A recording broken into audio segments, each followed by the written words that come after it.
حزبی ئێمە هەموو ئەو هێزە سیاسی و کۆمەڵایەتیانە کە لە کوردستانی ئێران و لە ئێراندا دژی ئێمە ڕاناوەستن و دژمنایەتیمان لەگەڵ ناکەن بە دۆستی خۆی دەزانێت. سیاسەتی ئێمە ئەوە نییە کە هەر کەس دۆستمان نەبێ دژمنمانە. سیاسەتی ئێمە ئەوەیە هەر کەس دژمنمان نەبێ دۆستمانە. حزبی دموکراتی کوردستان ئیمانێکی قوڵی بە دموکراسی هەیە و ئامادەیە هاوکاری لەگەڵ هەموو حزب و دەستەیەکی سیاسی لە سەراوسەری ئێران و لە ناوچەی کوردستاندا بکە. ئێمە لە کانگای دڵەوە دەڵێن کە زۆر نقطەی هاوبەش هەیە کە لە سەریان دەتوانین لەگەڵ هەموو هێزە کانی نیشتمان پەروەر و پێشکەوت و هاوکاری بکەین. یەک، دامەزراندنی جمهوری دموکراتی لە ئێراندا. دوو، دابینکردنی مافی خودمختاری هەموو گەلانی ئێران لە چوارچێوەی وڵاتدا. سێ، دابینکردنی ئازادیە دموکراتیەکان بۆ هەموو حزب و دەستەیەکی سیاسی نیشتمانی بەبێ جیاوازی. چوار، داریشتنی سیاسەتێکی ئابووری بۆ پاراستنی قازانجی خەڵک و بەرزکردنی پایەی ژیانی زەحمەتکێشان. پێنج، چارەسەرکردنی گیر و گرفتی زەوی بە قازانجی جووتیارانی هەژار و ناوەنجی. دەبێ بدرێ بەو کەسە کە دەیچێنێت. شەش، مەحدودکردنی سەعاتی کاری هەفتەیی کرێکاران و دابینکردنی بیمەی کۆمەڵایەتی بۆ هەموو کرێکاران و زەحمەتکێشان. حەوت، لە نێوبردنی نەخۆندەواری و بەرزکردنی پایەی فەرهەنگی و زانستی گەلانی ئێران لەسەر بناغەی پەرەپێدانی زمانی زگماکی هەموو نەتەوەیەک. هەشت، دوایی هێنان بە نفوذی ئەمپەریالیزم بە تایبەتی ئەمپەریالیزمی ئەمریکا و هاتنە دەر لە پەیمانەکانی نظامی و گرتنە پێشی سیاسەتێکی سربەخۆی دەرەوە.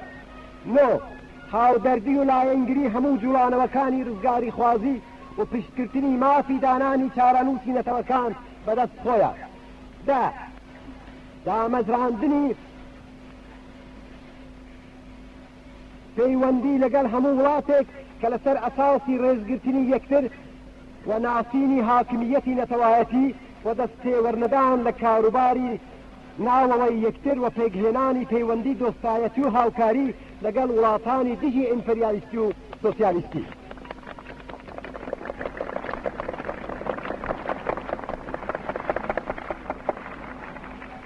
هاو نیشتمانان، ئێستا کە لە ئێراندا هەلومەرجێکی شۆڕژگێری پێک هاتووە، پێمان خۆشە ڕابگەینین کە دەوڵەتی شۆڕژگێری مەرکەزی نابێ هەوڵ بدا ژاندەرمەری و شارەبانی بە شێوەی پێشوو لە کوردستان و لە سەرانسەری ئێران زیندوو بکاتەوە. ئیدارە و هەڵسوڕاندنی کاروباری ناوخۆی کوردستان دەبێ بەدەست خەڵکی کوردستانەوە بێ و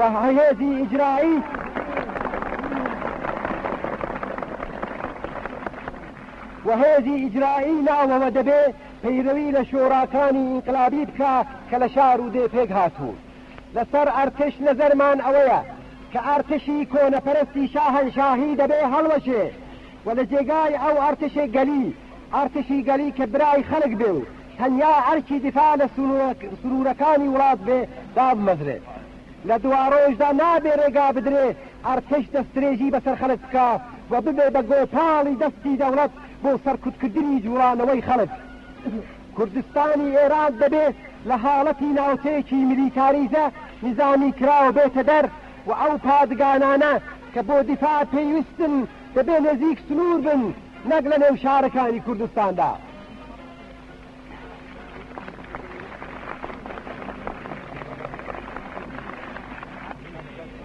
خوشک و براوانی بەڕێز، شۆڕشی ئێران هەتا ئێستا هەنگاوێکی گەورەی هەڵێناوە، بەڵام ڕێگایەکی دووریشی لەبەرە. بۆ ئەوەی سەرکەوتنی تازەوە دەست بێنین یەکەتی و خۆرێک خستنمان پێویستە. نابێ ڕێگا بدەین دژمن لە نێوماندا رەخنە بکە و دووبەرەکی و ناکۆکی پێک بێنێ. نابێ ڕێگا بدەین هیچ چین و توێژێکی نیشتمانی دیکە دژی عەشیرەتێکی دیکە هان بدرێت.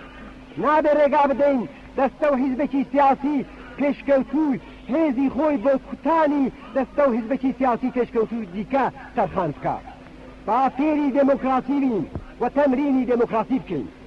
کوردستان هەروەک هەموو ئێران پاوانی هیچ حیزبێک و دەستەیەکی سیاسی تایبەتی نییە. با هەمومان بیر و ڕاو بەرنامەی خۆمان بخەینە بەرچاوی خەڵک و خەڵک ئازادانە ڕێ و شوێنی خۆی هەڵبژێرێ. هەر چەشنە تێرۆری فکری دەبێت لە نێو بچێ و هیچ کەس لەبەر بیر و باوەری خۆی نابێ بخرێتە ژێر فشار.